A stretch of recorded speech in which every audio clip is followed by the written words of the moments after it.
Namaste. Ramana, I don't believe you've met everyone. This is Karen. Karen was in the Power of Awareness while we were in Vancouver. So she was with Stan. Okay. And of course, you know Erica. And this is Anne. And Anne was in the Power of Awareness in June. You might remember her. Yeah, I believe I've seen you before, huh? yes, you've met Anne before. Okay. Well, welcome back, all of you.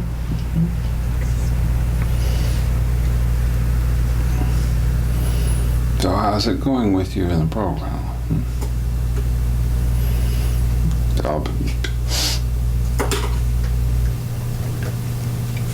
Would you like to share what's going on with you?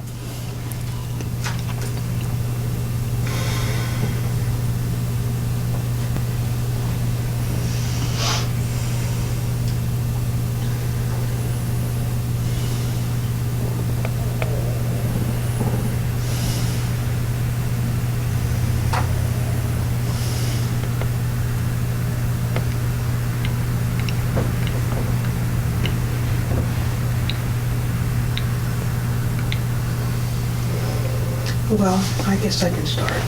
Okay. As far as the program this weekend, earlier today I was feeling ice cold. My whole body was freezing.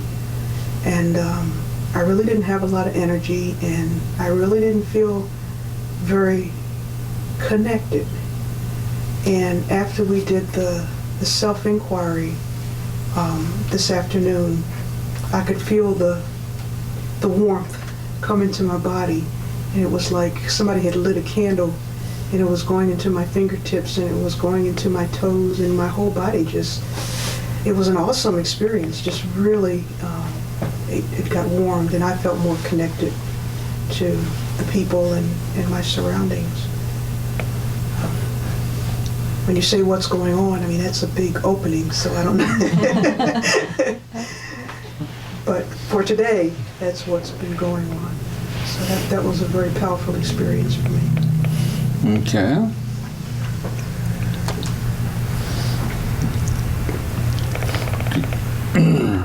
So you've just been introduced to the inquiry. You haven't had the opportunity to really be using it a lot, but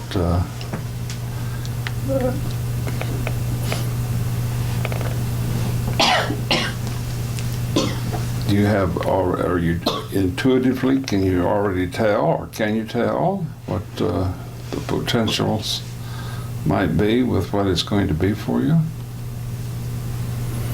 Well, I can get a glimpse, yes. As I had shared with the group earlier, in the last 2 years, I've experienced, or at least my mind body has, experienced a lot of loss. From getting a diagnosis of a lung disease, to my job, to my spouse, to my home, and then finally this July, my father. And right after my father passed is when I came to the Power of Awareness workshop. So I've been using the I Am meditation more to search for what is my purpose today? Where do I go from here? You know, I can't go back and bring back all that I feel the loss of, but I choose to use the term God. Where does God have me to go from here? And I guess that's what I've been using the Power of Awareness training for, and now the I Sit, just to sit long enough to get some direction and to be able to just be for today. Not really knowing what's in store for tomorrow, but I'm used to that world out there of racing and trying to accomplish this, and my whole self-esteem was caught up in accomplishment. And being, for me, is something I've had to practice, just allowing myself to be without feeling guilty. So, Okay.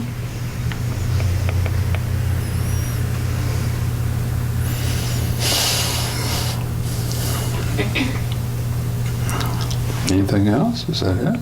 that's it. Okay.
I could go next.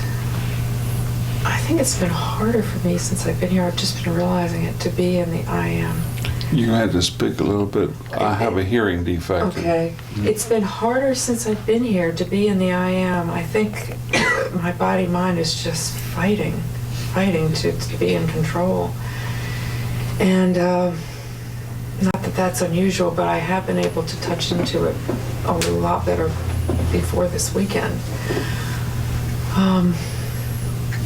My situation is that I think I've been looking for love in all the wrong places. Well, I know I have, and I've chosen somebody to pursue that is just not available, and I know that's not the right direction, and I have felt that the connectedness, maybe 3 or 4 times, that real connectedness with Spirit and God, and I know that's where I want to be, but I can still feel that fighting with trying to get it, the love from the outside. I'm still struggling there. And when you asked, I can see the possibilities.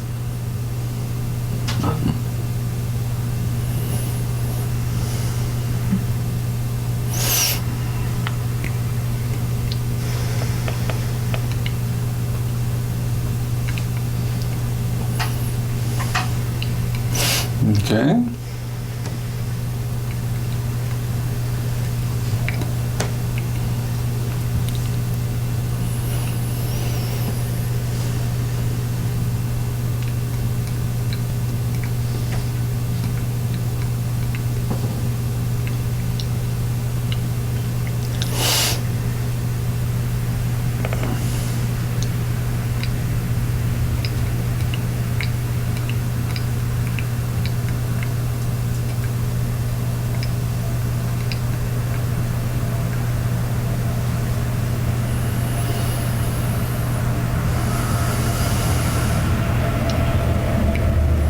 Is that it? I was just trying to feel some letting go. Okay.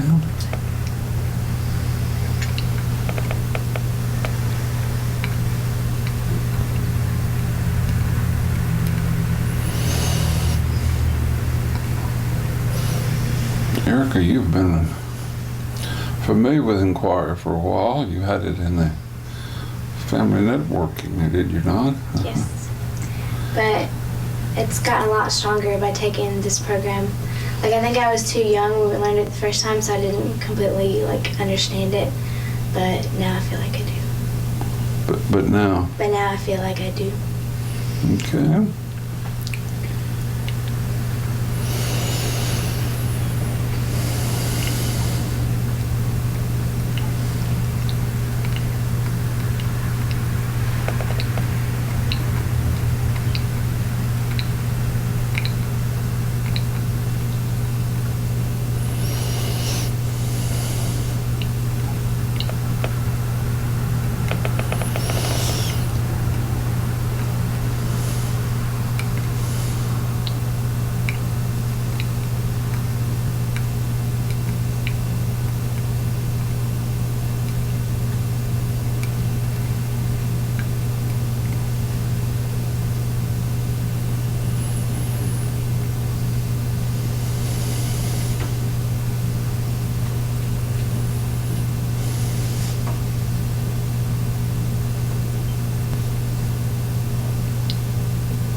What is significant is to come into the understanding that in truth we are all spirit, appearing to be on a bodily mission rather than bodies appearing to be on a spiritual mission.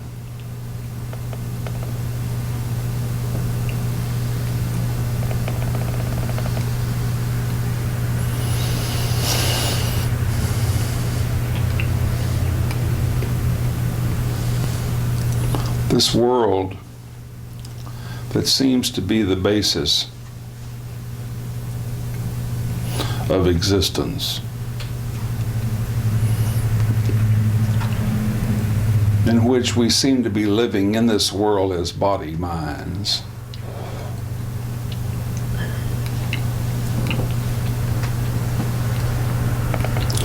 is not the true basis of being.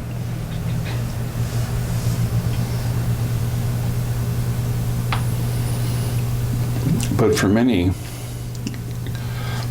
apparent individuals, what we would call individual beings or persons,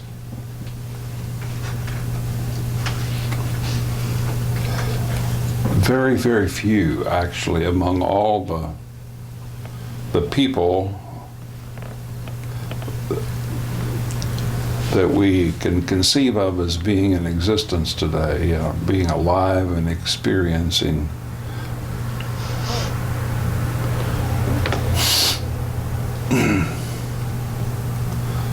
very, very few are anywhere close to recognizing the truth of the matter, that the actual truth is upside down and backwards from where it appears to, than what appears to be the truth.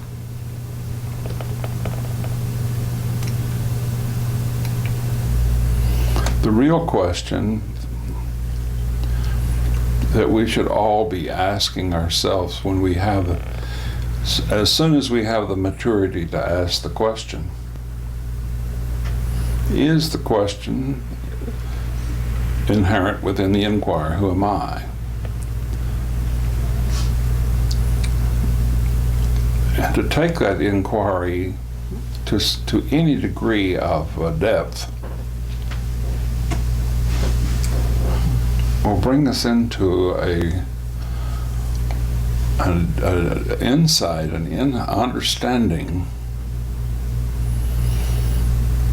that we are spiritual beings apparently involved in a physical drama rather than physical beings awakening to or starting out on a spiritual mission. We've been on this mission, this spiritual mission,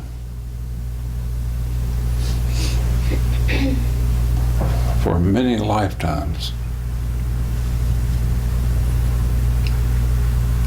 For the majority of people in the world, that very notion, maybe for not the majority, but for a large, large number of people in the world, that very notion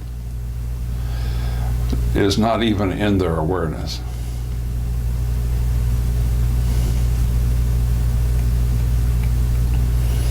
And certainly not the notion that this world and all of the people, places, and things that appear to comprise this world is not the basis of reality.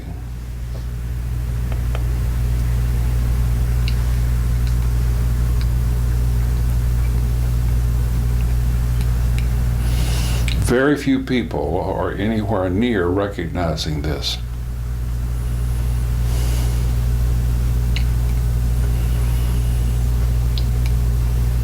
The majority of people are so caught up in the drama, their personal drama of daily life, and all of the personal adventures of daily life, just the survival, you might say, of the body-mind in daily life, and the pursuit of pleasure in the body-mind, that to consider life in a broader or wider or deeper perspective than as it is appearing in this world takes usually some really tragic event occurring in one's life for them to really begin to look beyond the parentheses of birth and death.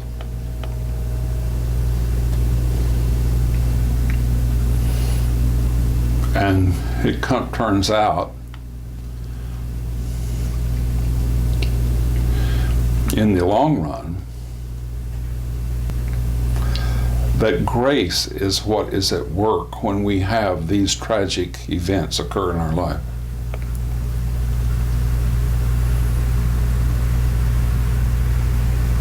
That it's literally grace stirring us to awaken to a deeper perspective of truth, to a deeper understanding and realization of the true nature of the being that we are.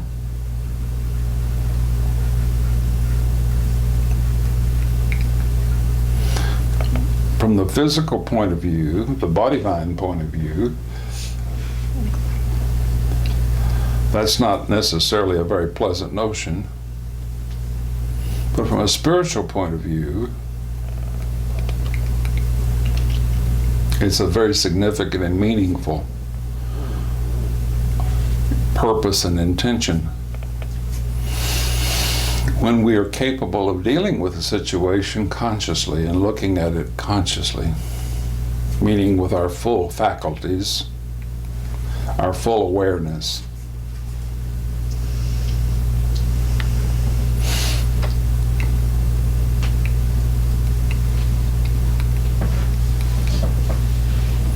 Every sage throughout history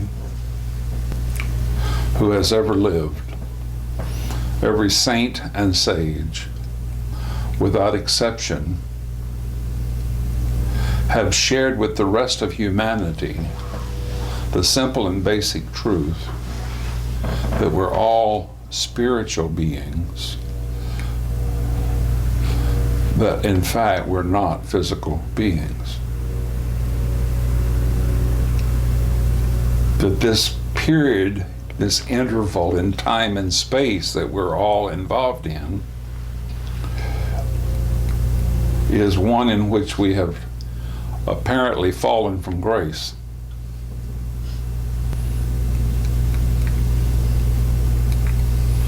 We've fallen in consciousness from the truth, or from the realization of the true nature of the actual beings that we are.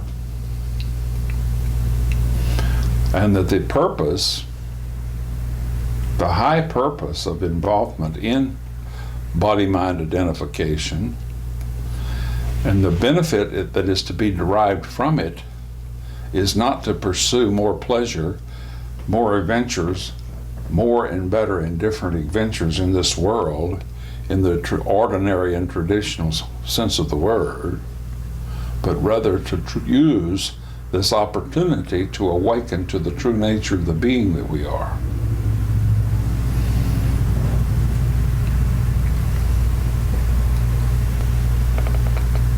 But when you look around in the world without judgment, how many are there in the world, in our personal circle of friends and acquaintances, who are dedicating their lives to a higher understanding of the purpose of life?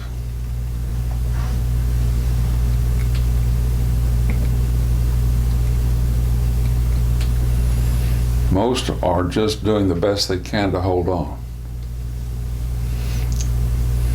to what they now have,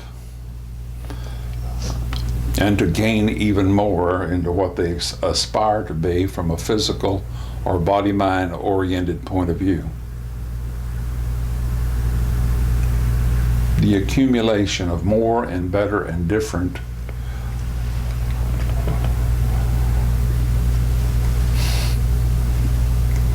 possessions, acquirements,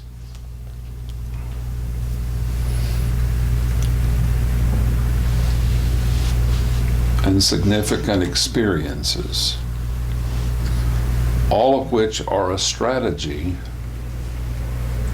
in most cases, of not having to deal with the underlying fact that life in a body-mind in this world is just one or two steps above hell.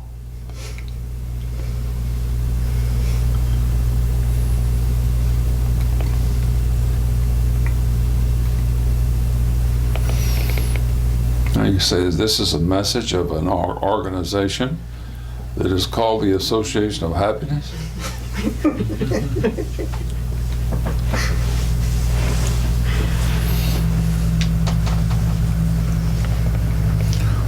Well, when we consider what is happiness, see, what is happiness actually? What do we really mean by happiness? Where is it? Where is this happiness that we're all seeking?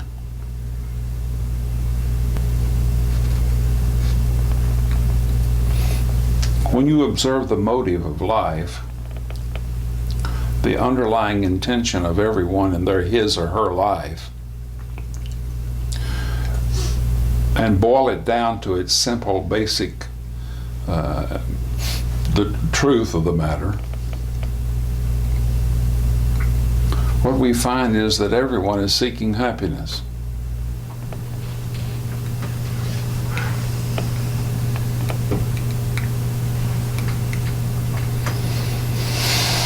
As a matter of fact, it was seeking happiness that brought us into body-mind experience to begin with. We were not aware, most of us, that we have been doing this for a long time when we started off on this adventure. That we were not aware that we were continuing on an adventure we've been involved in for many, many lifetimes.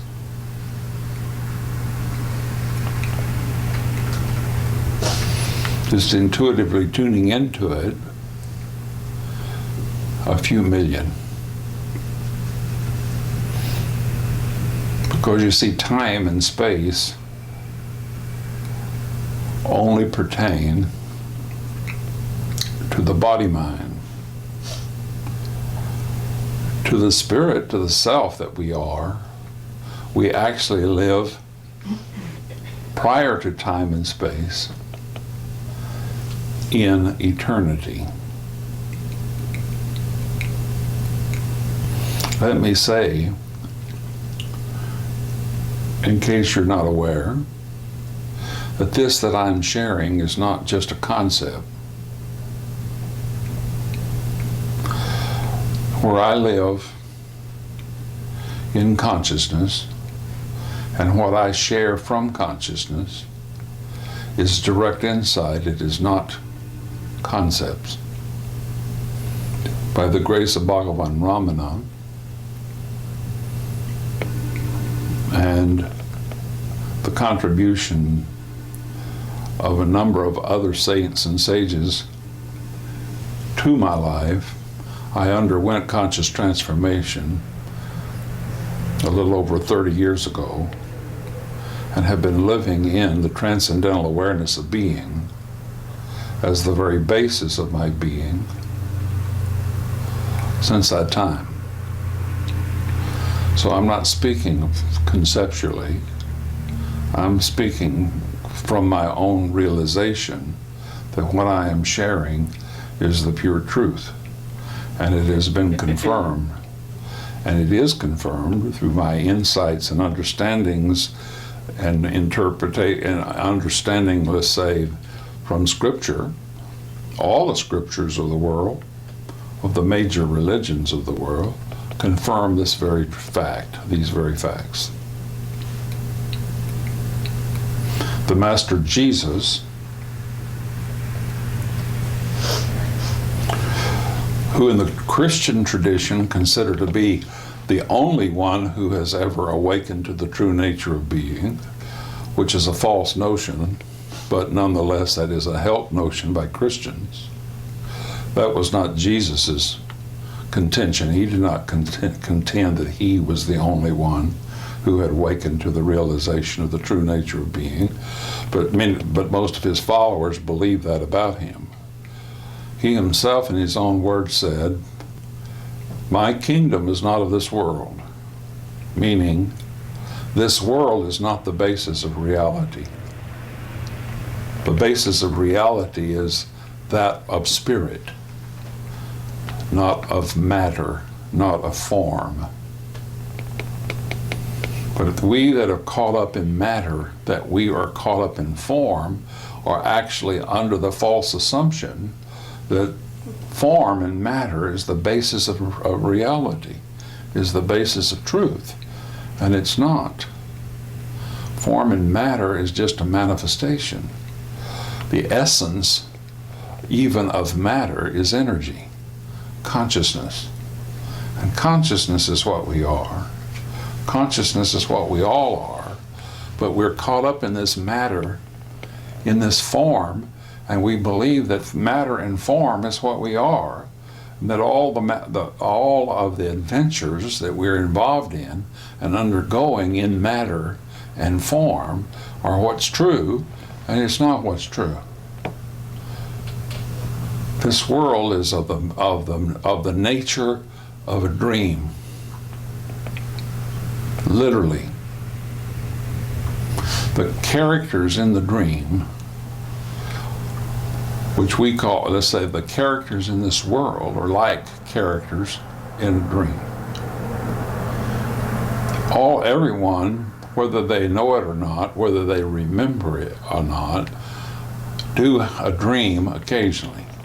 Whether we remember our dreams is another matter, but we do dream occasionally. And in the moment of a dream, and in the time of a dream, in consciousness, there rises up in our awareness a world of persons, places, and things, a world of names and forms, a world of events, of happenings, of situations. And while the dream is occurring, these people are saying and doing things that over which we appear to have no control. Events are happening over which we appear to have no control. Situations are going on around us, seemingly to us, again, over which we appear to have no control. There are physical objects in the dream that are precisely fashioned, correctly so, as they would be in this so-called waking state. There are buildings, there's nature, there are trees, there are animals, there's the sun, the wind, the moon, and the stars, all of that going on in the dream.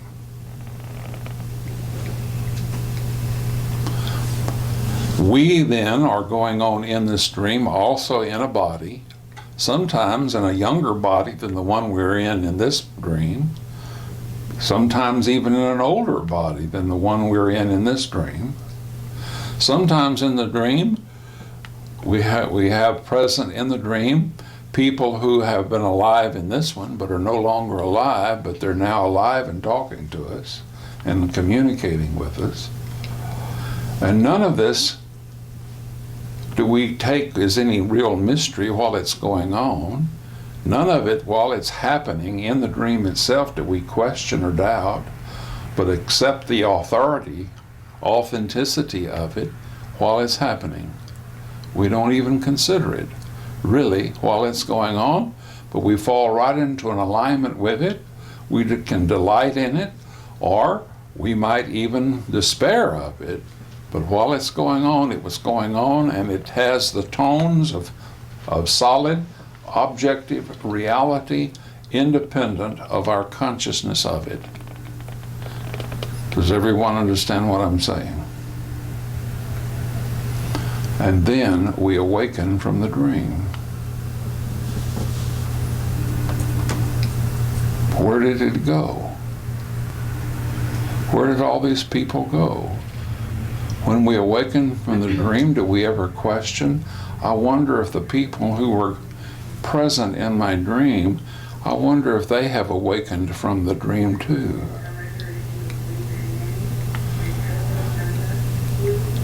There's no doubt but what it was a dream.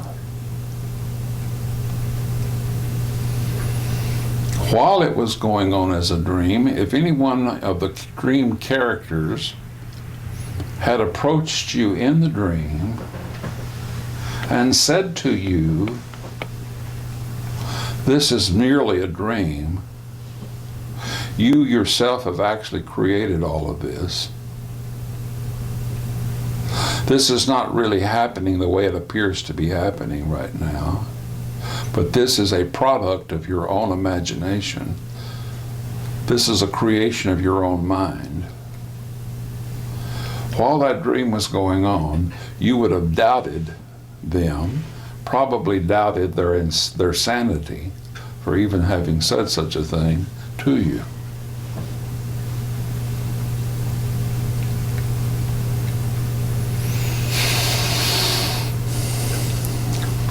Again, when you awaken from the dream, you can see that yes, it was just a dream. They were telling me the truth. I may have doubted them then, but now I'm not doubting them because I've awakened and I realized that it was also a dream. That I was not there living in that dream, going on in that dream, but just the opposite is what was true. That dream and all the persons, places, things, objects, and events that were happening, all of it, was going on in me. I was not going on in it.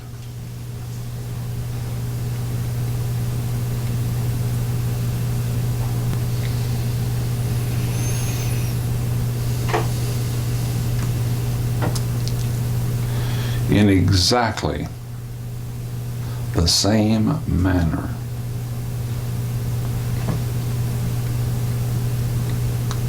That's what's occurring right here and right now.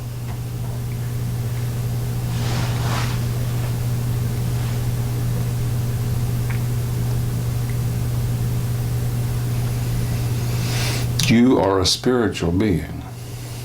You're not a physical being. And you're dreaming this dream of mortality. The question is, are you ready to know this for yourself? Are you really ready to look at it, acknowledge it, accept it, and deal with it consciously for yourself? Because this is the purpose of life, is to awaken to the true nature of the being that you are. And when you do, you realize, you recognize, you know again that in this true nature of the being that you are, the happiness that you're seeking in this dream is not to be found in the dream. What seems to be happiness in the dream is only pleasure, which is also only temporary. There is no pleasure that is continuous. No pleasure will remain with you for the duration of your dream. pleasures wane or they increase. They increase or they decrease. They change. They change in nature and they change in form. They are not dependable. Imagine, if you will, the most pleasant notion that you can ever imagine occurring with someone that is the nearest and the dearest to you, and ask yourself the truth honestly. Can you depend upon that pleasure to remain constant and steady? You cannot. It could be your mother, or your father, or your mate, or your lover, or a dear sister or brother that you love dearly. Can you depend upon them for constant and steady pleasure in your life? Can you? No. No, you can't. Even if they mean or intend to give you only pleasure and support in your life, they're not even capable of doing it. They're not capable of sustaining it.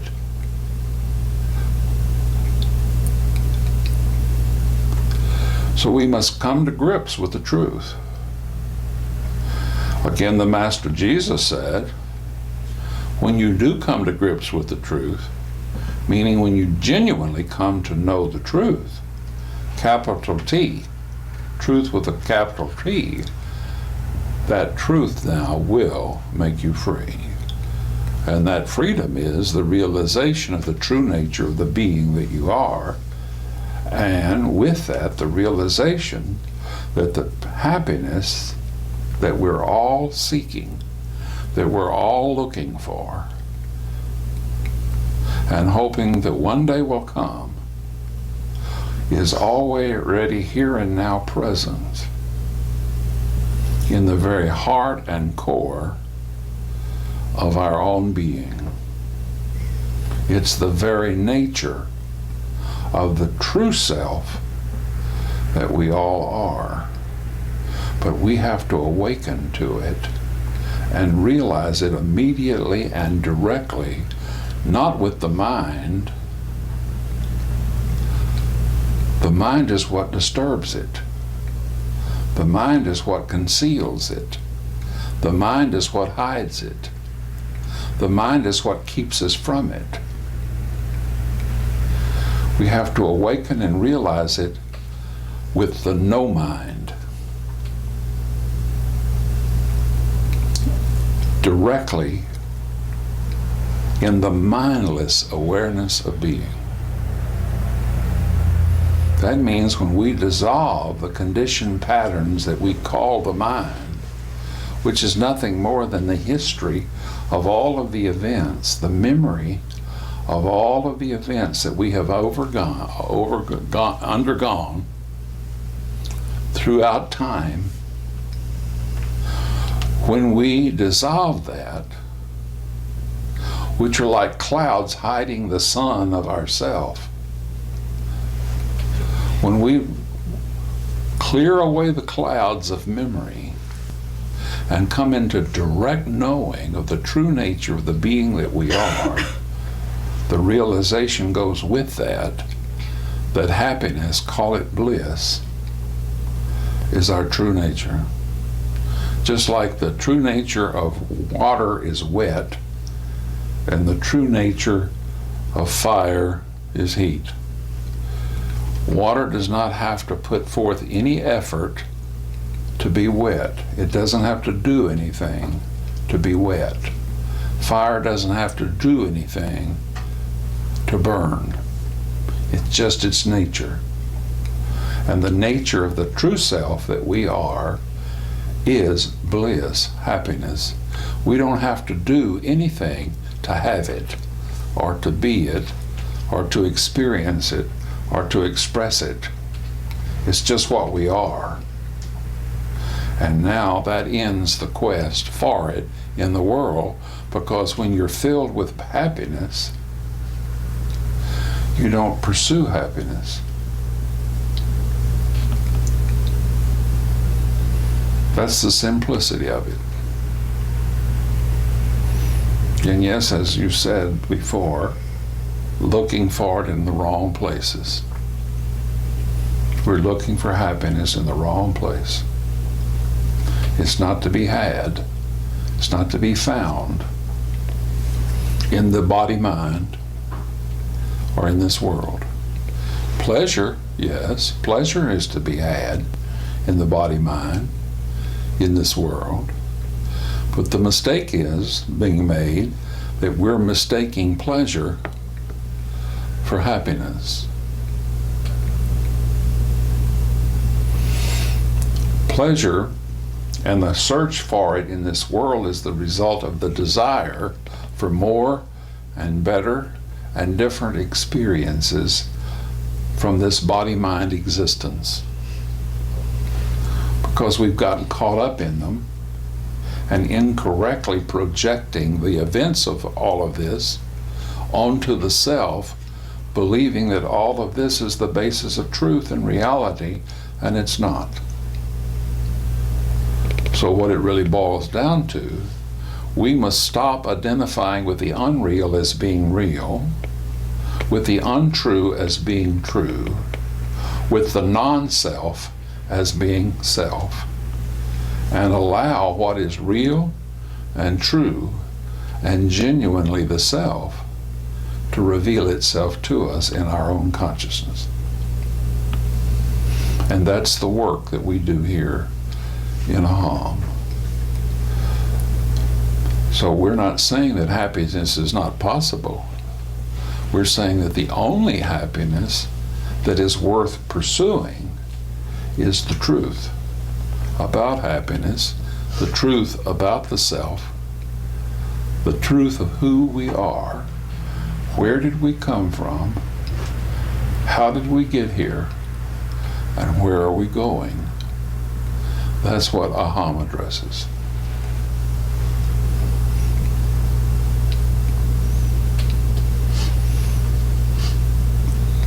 Now, does that have any interest to you?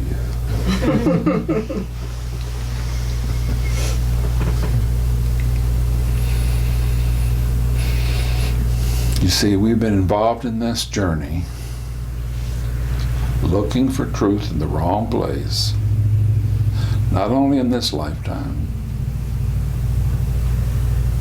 but in countless millions of lifetimes prior to this, through every imaginable form, name and form and expression. Yes, these are facts, whether we recognize them or know them or not.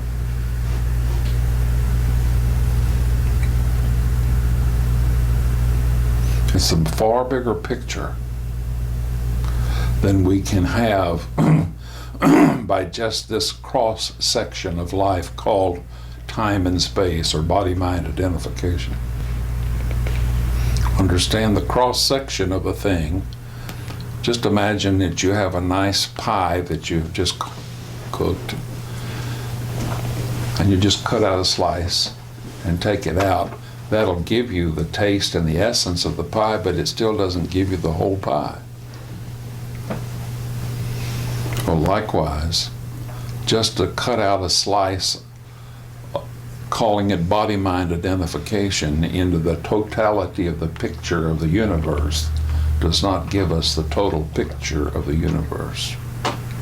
There's far more to it than meets the eye.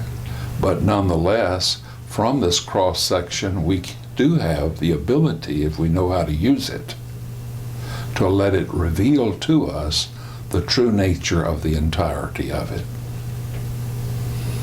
That's wisdom. That's when we learn to live wisely. And the way to learn wisely is to inquire into the true nature of the being that we are, which was given to us by the Master Bhagavan Ramana Maharshi. Jesus said, "Follow me." Jesus said, "Seek first the kingdom of God and His righteousness, and everything else will be yours as well." I'm not saying that he did not share with his disciples and his close followers how to go about doing that. But if he did, it was not recorded by any of them as to how to do that. It's been 2,000 years later that Bhagavan Ramana Maharshi, another Christed being of the same caliber, of the same category as the Master Jesus, has shared with us how to go about doing that. And it's very simple. Trace your own sense of I that rises out of the core of your being as pure consciousness, but has been contaminated by the mind and by thought. Trace it back to the source from which it came and merge with the source of being, which Jesus said is within us all, which Jesus called heaven, that is within us all. So the source of being, shining in us as the very self of us all, is always here and now present. It's always available. It's just that in our ignorance of it, we're looking for it outside rather than looking for it inside. When we turn our attention inward, into consciousness itself, into awareness itself, and give our attention one-pointedly to the very source of our being, and do that without thought interfering and disturbing and distracting us from this one-pointed pursuit of the source of being. The source of being will reveal itself to us, and we will then transcend our identification with the body-mind and this world. And peace, freedom, and joy will be realized to be the true nature of the being that we are. That's the simplicity of it all.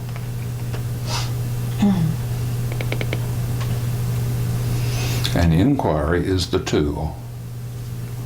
It is the way. But you must use it constantly. You must use it and practice it constantly. That is, if you're into enlightenment, true awakening, true spiritual awakening in this lifetime, to go beyond the philosophical belief in what I'm saying, and let me warn you, don't believe a thing I'm saying. Don't make it into a philosophy. Don't make it into a belief. But rather hear what I'm saying with your being, not with your mind. Follow what I'm saying with your consciousness, again, not with your mind, and practice it constantly until it becomes your own direct awareness and realization. But I warn you, I caution you, that it must be done constantly. That means you do not buy into a single thought that your mind raises up. Now, the mind itself is going to doubt that. It's going to question that. The mind itself is going to come up and say, if I'm inquiring constantly, which is what Jesus said, pray without ceasing.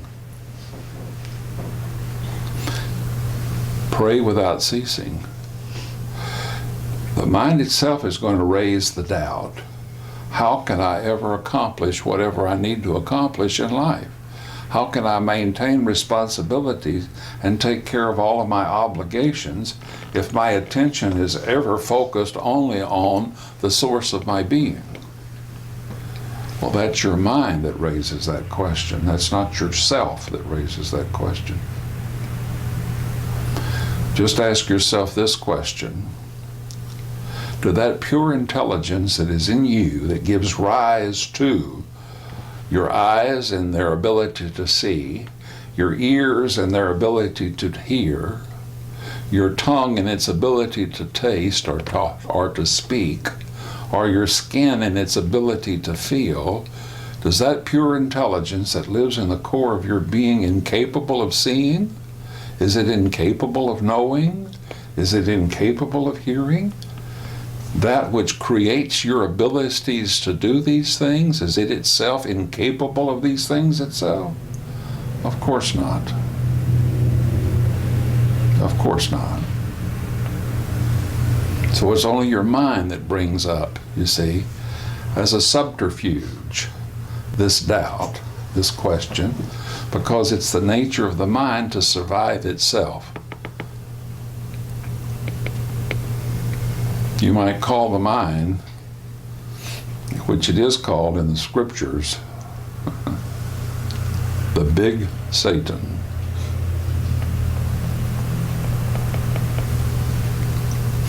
That is imitating God. You see?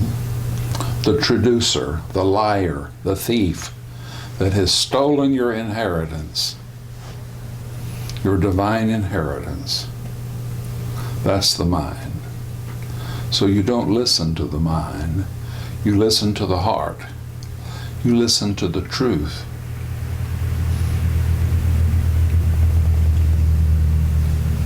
And you transcend the mind. You inquire into the mind. When asked about what is the mind, Bhagavan said, the mind is nothing more than a bundle of thoughts. Because we think, we surmise that there is a thinker that gives rise to these thoughts, and we call that mind. Thoughts are going on in what we call the mind, just like breathing. Breathing happens. You don't have to do anything to make yourself breathe. You just breathe naturally and automatically. Just like your heart beats. You don't have to do anything to make your heart beat. Your heart just beats naturally and automatically. Likewise, you don't have to do anything to make thoughts happen. And as a matter of fact, you can't stop thoughts from happening. But what you can do is to inquire into the thoughts and watch them subside. They will subside. If you begin to pursue the thinker, which is the I thought will disappear, leaving only the consciousness that you are. Then you just abide in the consciousness that you are and remain at peace. And you must do it constantly. Praying without ceasing. Do it constantly. And when you do, eventually, you will dissolve all the conditioned patterns of the mind, neutralizing the mind, ending its strategy to distract you from the inquiry. And you will awaken and realize the true nature of the self that you are and be happy.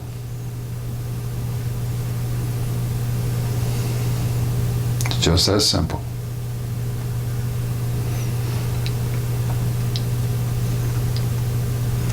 Any question?